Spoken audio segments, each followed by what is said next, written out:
Mga benepisyo sa dahon ng guyabano. 1.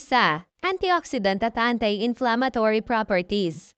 Ang mga dahon ng guyabano ay naglalaman ng mga compound na may antioxidant at anti-inflammatory properties.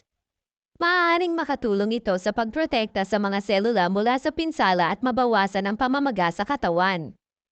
2. Potensyal na anti-cancer effects. May mga pag-aaral na nagsasabing ang ilang mga compound sa guyabano ay maaaring makatulong sa paglaban sa mga selulang kanser. 3. Pagpapalakas ng immune system. Ang mataas na antas ng vitamin C sa guyabano ay maaaring makatulong sa pagpapalakas ng immune system.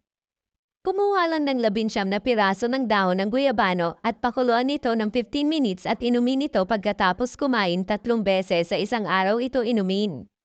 Mahalagang paalala, bago gumamit ng dahon ng guyabano para sa anumang layuning pangkalusugan, konsultahin muna ang isang doktor o kwalipikadong healthcare.